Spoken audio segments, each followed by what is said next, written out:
me reach out and remind Hung right quick.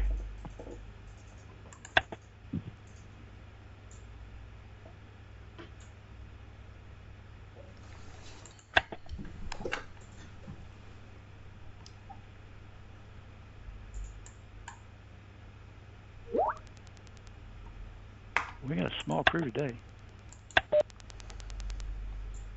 So far.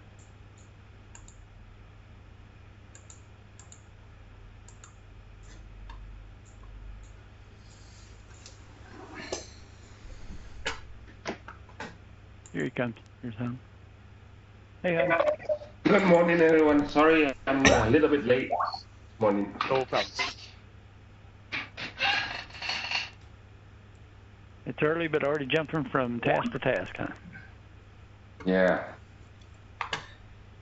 We got a small crowd. I'm sorry? We have a small crowd this morning. Oh, yeah. Yeah. So should we start?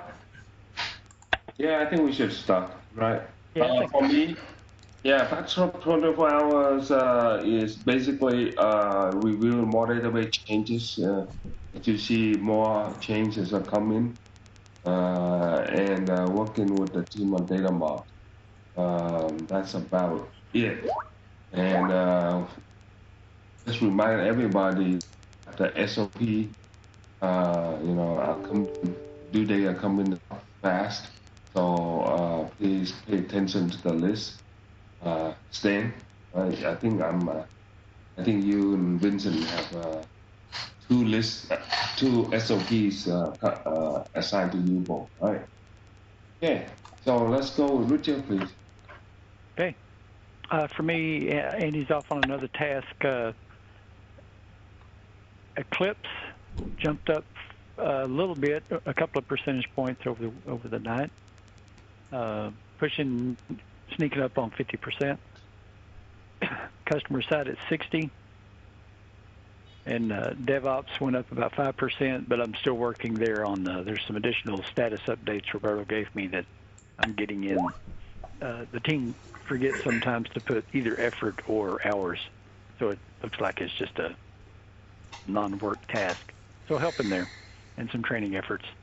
Sprint 30, size analysis. We're looking at right at a week of work to do on development activities. About half of the PBIs show development activity is wrapped up, and all that's left is testing. On testing, we show about a week and a half of activities remain. So better translation on dev, there's 345 remaining hours in Azure DevOps for Eclipse. There's 619 remaining hours for Bugs. Let's see, test case analysis, we're about running even still on number of test cases tested versus written. About 25 a day is still the average. Puts us into end of September, 1st of October, which is more realistic with the 2 new sprints. Really, the 1st of October is realistic. Security Center looks good, no changes. And I gave Andy's update, so let's go to Brian. Yesterday, I did an API investigation for Zoho as well as some testing on Transcend. Today, I'm going to do the same thing, and in addition, some work, security item work for some of the Transcend Azure resources. That's it for me, no impediments, so let's go to Chris. Thank you, sir. Yesterday, I started working on some documentation for our APIs in Transcend Pay until Blake found what he thought might have been a bug in our system for IBV, but it turned out that Softron, the company we're integrated with, had the ABA numbers incorrect in their database. So it wasn't on our side. So no other impediments for me. On to Christy.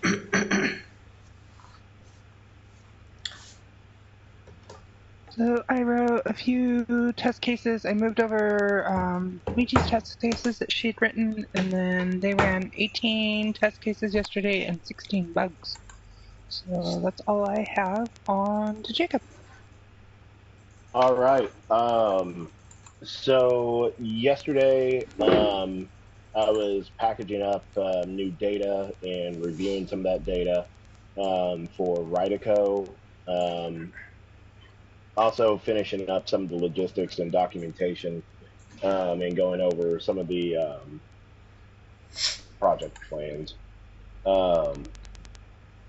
I got the last piece that I found missing in Rydeco, or not Rydeco, Broadway's data that I got yesterday for a new import. So I'm going to test that today, package it up, send it over to Andre to get ran. And as far as the imports go, no impediments. Adam did finish up principal development for third party to Eclipse. And that means I can now finish up the SOP document. Aiden is still going strong on ExtraCache, and as soon as I get sign off, I'll be sending Rydeco's import over to Adam. The only impediment's the SSL cert, but that's less for imports than it is for that customer preview server. Nothing additional though. So let's go down to Caden. Thank you. Yesterday, my main goal was to try and get a few PBIs finalized. I was able to get 2 PBIs finalized with some information. We had to update a few components, so I got tasks put together for that, and some new requirements written.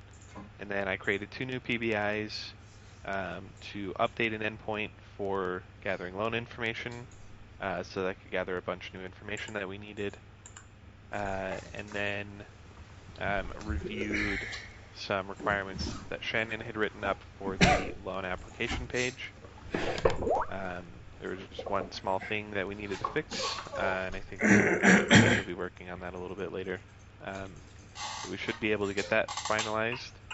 And then I have some wireframe updates that I need to do for next sprint. We have a few things that need to be modified, so I just have to put those together and kind of get some of that information fleshed out. So that'll be what I'm doing today, as well as just answering a few questions on some of the PBIs. But that's it for me, so let's go to Paul. Richard. Thanks. Today, I think I already answered all the questions we got overnight, so I'll be working on Sprint 31 PBIs and maybe some KPI stuff. And that's it for me. I think, Hung, we should talk maybe a little bit more about database updates and data conversion and stuff. So let's go to Shannon. Yesterday, I finished 2 PBIs for Caden, and then today I will be working on finance one and one other one. I forgot which one. Caden, I did finish the update and I moved it to ready, so she's reviewing for the on it. And then answered some questions, and then yeah, my step 2, Hung, is just the database updates and conversions because it's causing some problems. So work that on design. With that, we can go to. Thank you, Shannon. For me, yesterday I spent some time talking with Caden and Paul, discussing some various requirements. I spent a good amount of time pairing with Steven to help him on his development stuff. I spent some time investigating a bug that I think I found in Eclipse, and I also spent some time working on some validation updates for the make payment feature in customer sites. Today I'll be checking in those changes for that feature, as well as writing up the bug in Eclipse from yesterday, and then the rest of my time will be spent on my SOP assignments. That's all for me. I have no impediments, so let's go to Victor. Yeah, thank you, Stan. For me, today I have a daily meeting with the Upsell team to review BBI and just some new UAT bug of Sprint and Real-Time. After that, I complete my BBI, the BBI about said I can log in the raw and ball on the customer segment page. I have no impediment so far. Yep, that's it for me. All right, Christy. Yep. We only have 3 today. 3. This one's from Paul. Where he's able to access the Swagger when logged out or logged into an account that doesn't have permission. Yes, and we already put priority 1 in high, and we did sprint 31, right, Shannon? I think that did. Yes, that's correct. I'll say I didn't change it.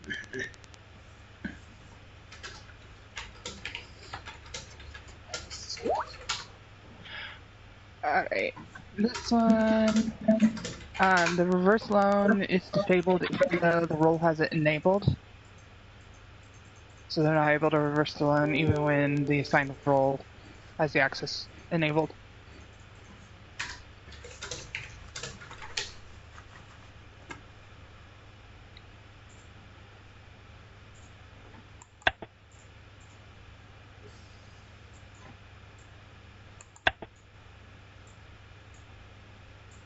Silence implies that I can approve, and we're good. That looks like it's in the right place and everything, so. Okay. I like that silence implies, right? Well, last conversation I told that I was going too fast. Alright, refinance loan status was not changed to active, and the refinance flag is not removed. This is actually from D. With a return code of R01 and NSP enabled.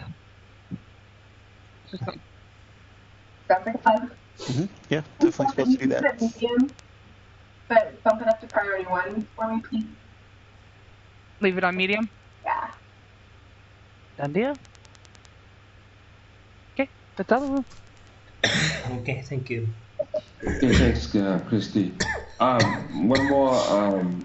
Last night, Roberto and Tiana collaborated to work on the help Roberto with history data in Legacy. Still no outcome yet. He's still working on it with Adam. Okay, I asked Vincent to join. He's joining us shortly, but go ahead and talk about the database change. Oh. Sure. So yesterday, I think it was yesterday, right? We talked about whenever we update the database, it introduces breaking changes. This is an ongoing problem for our testers. It'd be a problem for our beta testers. And I know, Hung, you said, well, since the system's in development, we don't want to worry about it too much right now, but I think we really do need to. This is causing a lot of problems when we don't try to, make sure that our updated database contains good data. An example today is Mike had removed a column called contact method and added a column called contact method type code.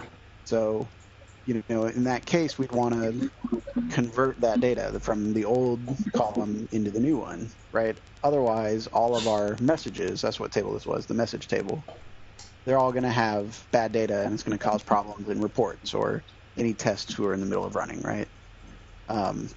So it's really becoming an impediment for us to, drop columns, add columns, and not fill them in with converted data, updated data. But another part of this too is that we are absolutely going to have to do this once we go live, right? So we need practice, we need testing, we need standard operating procedure. We need to spend some time doing this before we go live so that we can do it once we go live. Yeah, I agree, but depend on which environment, Paul. We don't want to do that to all environments. that we put the changes in. I can see the beta testing environment, which is UAT, but not the dev, because you are now asking us to do. It's going to take, instead of 1 hour to do 30 minutes, now it's going to take 10 hours. Just to go to our environment to clean up data. You write the script, the conversion script for one environment, it's going to work on all of them. Depend too. You write one script, you convert them, and you have to go back and do some testing. So there's an extra effort of work for all environments. One environment I agree that we can do is a UAT, but not staging or dev. I don't. I believe that staging also has test rooms. I mean, that's a lot. That's really onshore and offshore. Yeah, it's not a problem. As a QA analyst, you are responsible for understanding the data. Now, right, but if the data comes... May I finish? Yeah. You have to understand the data, and when you do tests, you have to know your data well.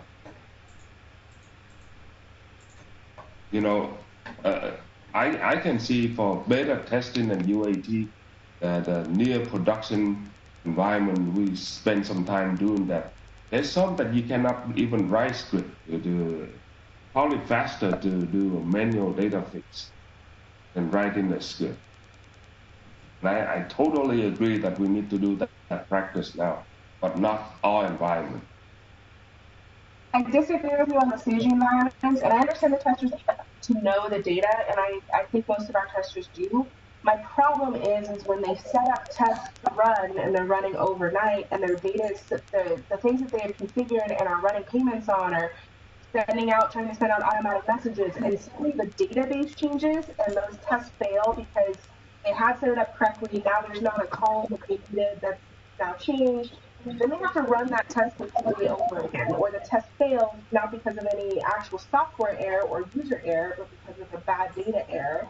And it costs us time and it costs us effort, and it's not acceptable anymore. I completely agree with you that if we don't need to do it on development, that environment's getting updated too often, and it's a true development environment. But I do believe the data conversion and stuff to happen for staging and for UAT. So and do you? I don't know, if Brian has any ideas on how they're doing this in Transcend, or we can even look at Legacy, but there has to be ways to do this. So when requirement change that dictate changes database, and when that happens, test cases need to be modified. If even we change the data in there, we convert the data in there, the test case are not updated to meet the new requirement, still break. I agree that we need to update the test cases, but I think that the QA team can update the test cases, but it doesn't necessarily need to break the tests that are. How's that going to break the existing test case if the requirement have changed? So if the requirement have changed, existing test case need to be changed. I don't know what you're talking about here, Hung, because I'm just talking about when a new column is added and an old one is removed, and the data is not converted correctly, then now I've got a bunch of customer profiles that won't open.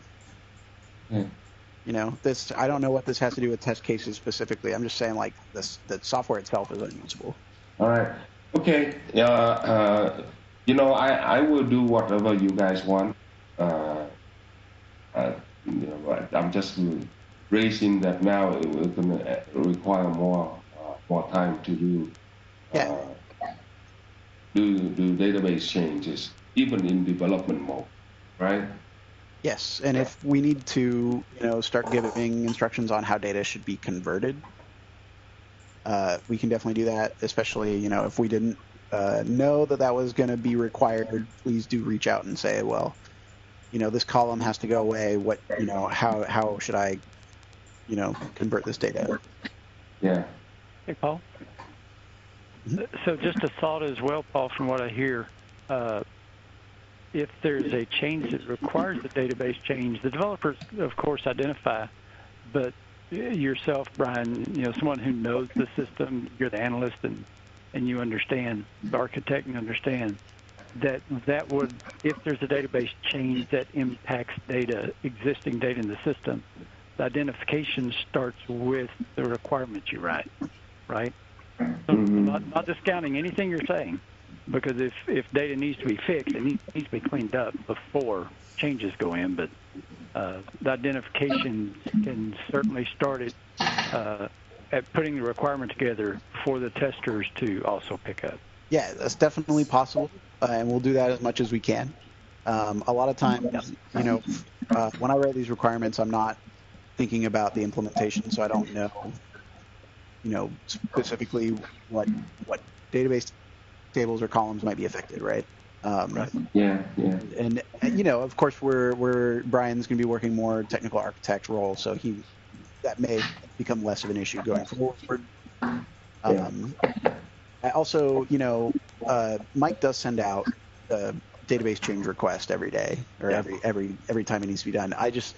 He sends it at 4 a.m. and Hung approves it at 5, so I don't normally get a chance to look at it. But certainly going forward, you would need to yourself, Brian, look at that and help be that identifier that, this impacted, this column is getting added, changed, especially type changes, right? Big flag. Yeah, so I just think that reminder going forward. Put that methodology process in your steps. I think it would be helpful especially if we could review these database changes before they got approved, so we could say, well, and I know everybody, like Mike and everybody, will also be on the lookout for, hey, is this going to be a change that affects the software in a breaking way? Oh, and absolutely, when you go production, right, that you're right on. They need to be looked at much deeper once you go production. Of course. When we go live, all database changes, even how minute it is, except the daily operational data, but anything changed to the database need to go through CC#. Yeah. CC#, yeah, and review carefully. And we don't just release into production like every day. Yeah. So Paul, these changes that you're talking about that are like breaking portions of the system, are we talking about like columns where the name of the column is the same, but the underlying data type changes, like maybe one gets removed and another one gets added with the same name? Or is it just like completely new columns that are messing up? In a lot of cases, the ones that cause the most problems especially are just completely new columns that old records lack. And there's no default, you may have been able to, at the time that you added the column, you could have calculated what the correct default value would have been for that record. The example, the big one that really messed us up last week was a change to how line of credit loans. So line of credit loans, we added a billing cycle frequency specifically, which is separate from the old payment frequency that they had. And now any LOC created before this column was added just doesn't load. You can't even go to those customers' profiles because they crash. And what you could have done in that case is converted the payment frequency into the new billing frequency column.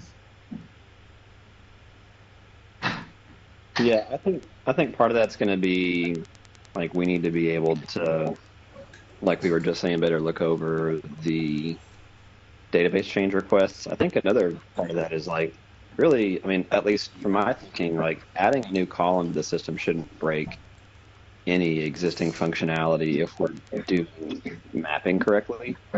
And so maybe it's, I know for back whenever I was working on some of those back-end portions that were basically like whenever we were like querying something from the database and, putting in an OA model that the front end was going to use, we were only selecting the columns that we needed so that anything else could get added in it.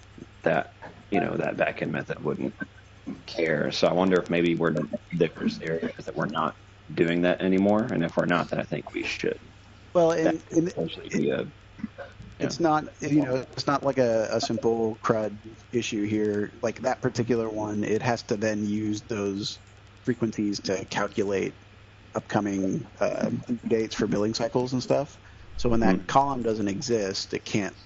Apparently, it just crashes when it tries to calculate. So it wasn't the adding of the column that broke things. It was the adding of the functionality that used that column. Yeah, pretty much. But okay. At the time of updating the database, you could have just converted that data, the existing payment frequency data, and you would have been fine. Okay, I think I just misunderstood. I thought you meant like as soon as that column got added, before any of the actual logic was there, that the system was breaking. No, and for the most part, whenever it would be a change that just causes a bad read out of the database or something like that, though we haven't had any of those. Everybody's been really good about that. Okay. Making sure that the entity framework is rescaffolded at the same time that the database is updated. That's all good. It's the logic itself relying on certain columns to be there. Yeah, I think Victor and Vincent, you guys need to do a more thorough job to understand the impacts on the changes and pre-warn in the database change request. Yeah, I think we probably need to be a little stricter about default values for new columns, and at any time possible, everything should have a default value unless like having no value actually means something. Yes. But yeah, I think that'll just be a function of the database change requests. So, Paul, are you asking us to wait for you to wake up in the morning to review the database change request, and then you approve it? Now we're in development. This is what I heard. Yeah, I'm thinking about that. I'm telling you, add a couple more sprints if that's the case. Paul, what do you think about that? I cannot have the team wait for you to wake up in the morning while they implement the change. And this is just, this is in development. This is not in production. I think we should review those changes before they get pushed to staging. So in development, it's one thing. On the dev server, on the testing server. But when you're preparing a release, we should definitely review those. All right, not a problem. I'm just warning you guys that now we add more stuff, and it's gonna slow down. And you may want to wait until 32, the start of 32, as a thought. But Paul and Shannon, to do just another example or going forward, one of my large projects. I know, Hung, you've seen this too, but in the case of database changes, sometimes it's not caught till QA, but once it's caught in QA, and eventually QA will be basically caught up, right? So they're not going to be far behind.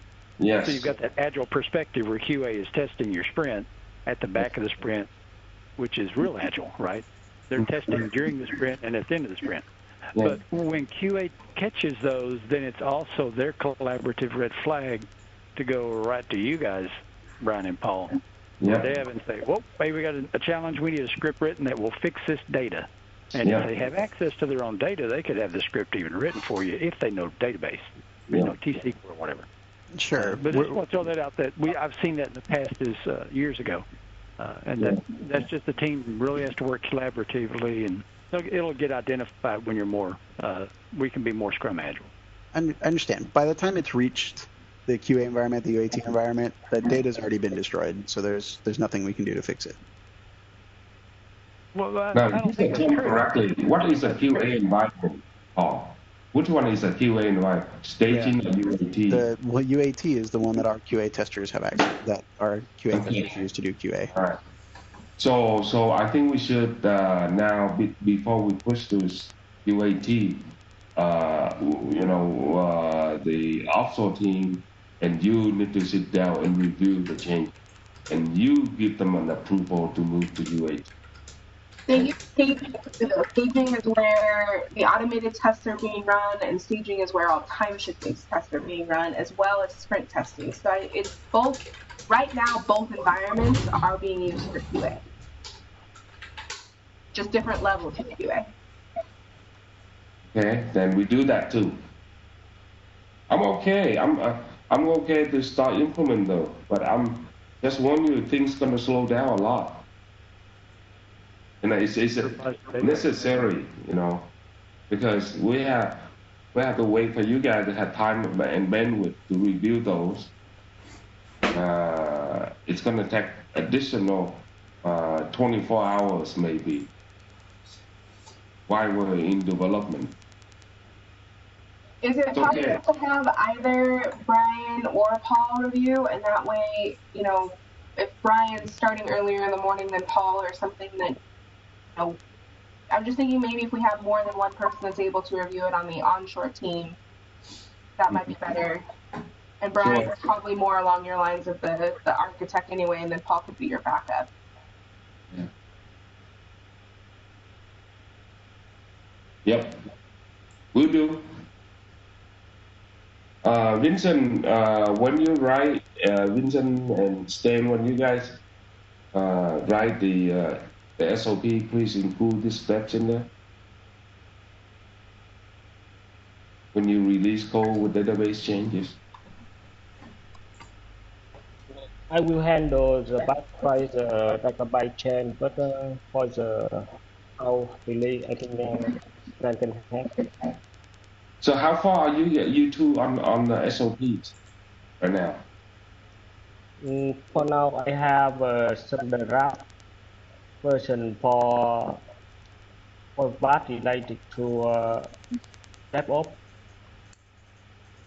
about the bug related to code. I just stuck on the database SOP. What about you, Stan? Where are you on that code release procedure? Not real far, to be honest, but I have a lot of time today to dedicate to it. Didn't we have one already, Stan? I remember you wrote one already. I've definitely written some documents like this before. I need to go back. I know I have one for customer sites, but that's a little different. So what Eclipse is going to be. If there's an old one also somewhere, I don't know exactly where it is. I don't think I still have it on my machine here. But if you know of one out there somewhere, I'd definitely love to reference that. Sure. Let me dig up in my folder. And Vincent and Stan, when you guys write this procedure up, please come up with a checklist. You know, and one of the checklists is to verify the database change, more like almost like a impact analysis. What impact does this database change will happen to both the code, and that way we can proactively warn the QA team to watch out for these things. Yes, I see. Yeah. I don't know if this is helpful or if this is standard, but I know we have impacts, and then I think like in the data conversion team, they also just have a special section in their SOW that says how they're going to translate, or I don't know if you need to include the script or whatnot, but if there could just be a section in the CCR on, you know, the translation that needs to happen between the old structure, the old data, and the new one, you know, that they're proposing in the CCR, that would be helpful, would it not? Yeah, definitely. So, you know, right now we're in development, but I agree that we should start practicing like work on production. So in the CCR, there's an impact analysis in there, and it should have this kind of analysis. Yeah, let's start treating this environment like they're in production, right?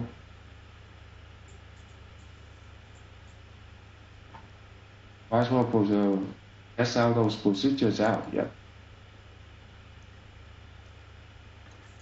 Vincent and Stan, you okay? Yes, I'm okay. And Victor, remind the team to do that. Yes, okay. So for every database change request coming through, from now on, I would like to see an impact analysis. It's going to slow us down a lot, but I think it's time to practice.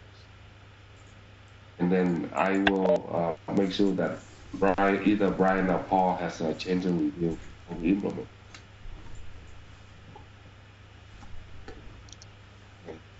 The danger of this is we're going to miss the deadline.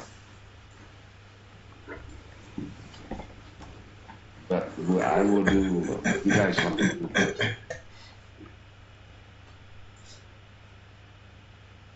So all I ask is Brian and Paul, you guys watch for these things. I will approve myself, folks, and then I need you guys to approve as well. Okay?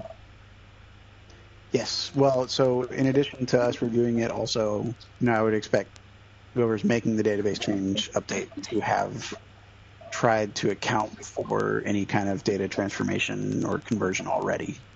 Yeah. Okay. That's what I say. Impact analysis, yeah. and mitigation step. So hate to do this to them, but this is almost like filling out the form, the CCR form, every time.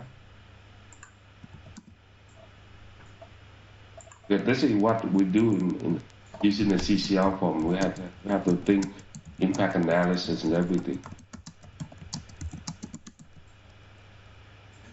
I'm gonna add a lot more time, guys.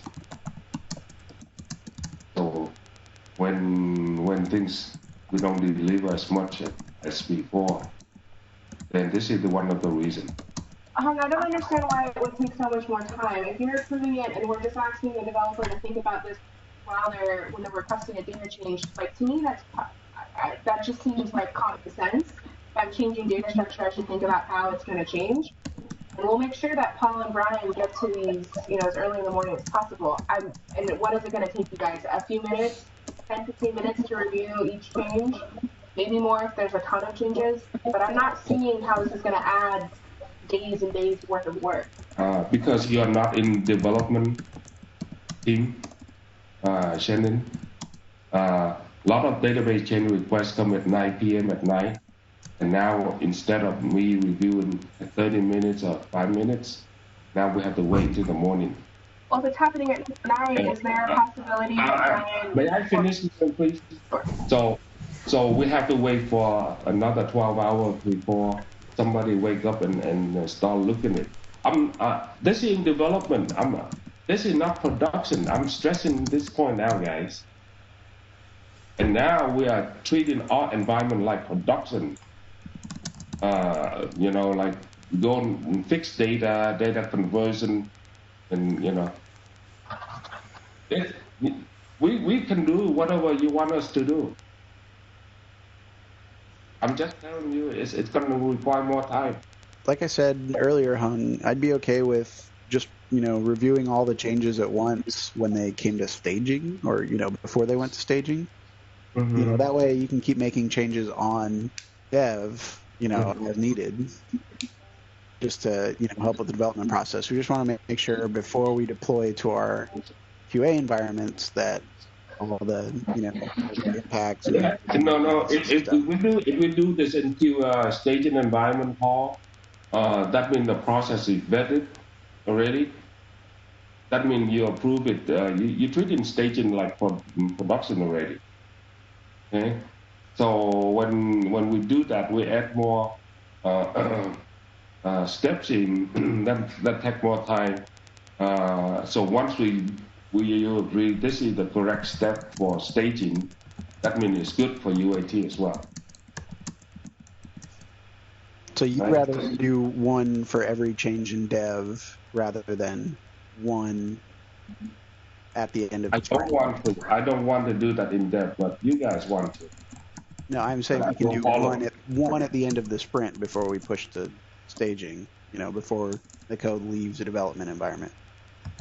Yeah, I'd be okay with that too. I don't need Paul to review or Brian to review every time it goes into development. I just want to make sure before it goes from development into staging that it's been reviewed and translated properly.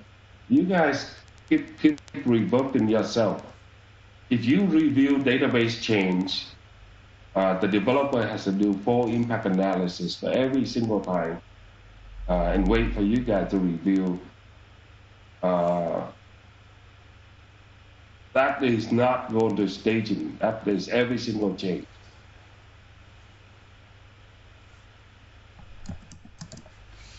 Guys, I'm telling you guys are building a more bureaucratic dinosaur process in here. While you're in development, you will lose your agility, ability to change. Your suggestion is that we just let bad data and updates destroy data and things like that? No, I'm not suggesting that. Certain stage of moving code to more stable environment that we should allow more freedom for developer to do their work.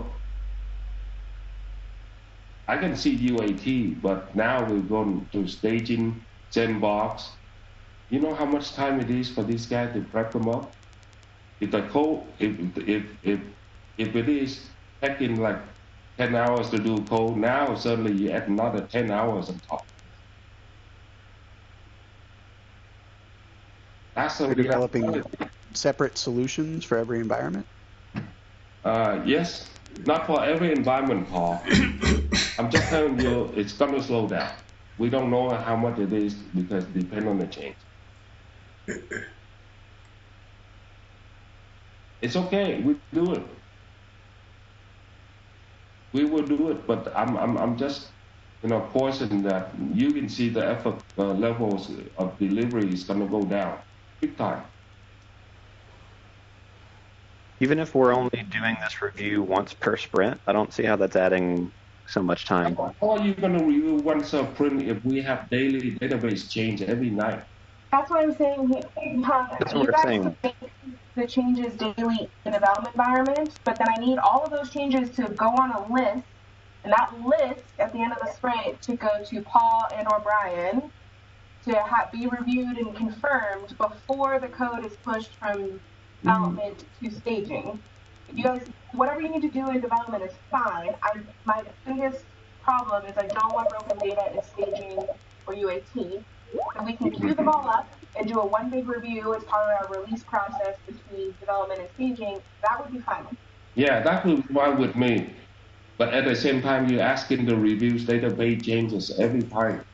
That happened every time tonight. I'm not. I want the developer to submit the request to dev and have that translation included, and you can do the review. I don't need Brian and Paul to do the review when it's going into development. All right. Do that still. Okay. I want them to do. Okay. Yeah. Paul wants to review every single database change request and approve it before going. I think that's the opposite of what you just said. Yeah, definitely not what I said. You say you want to have a chance to review database change request, Paul, before I approve. I said you wanted to do it once before. Review all the changes at once, not as they come in, but at once, directly before the code goes to staging, once per sprint. All right. I totally agree. Not a problem at all. I think it's good things to do that. So if Mike send out or any developer send out a database change request at night, I can approve it. The team can implement right away rather than wait for your approval.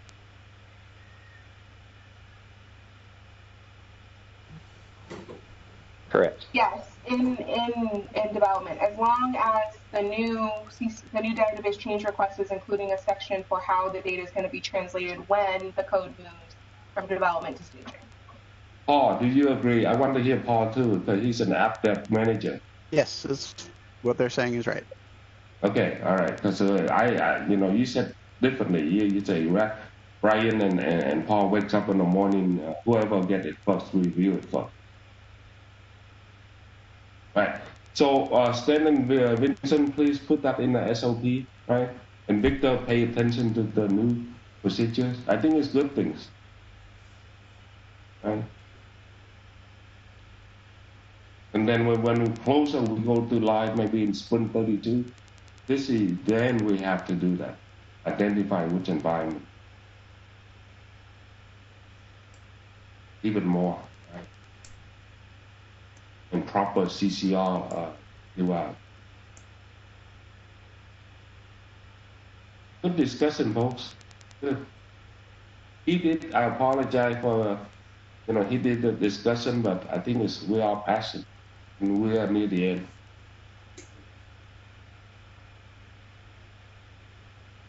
All right. Anything else? Thanks, guys. Appreciate everyone's time. Yeah. All right. Talk to you later. Yeah. Thanks. Yep.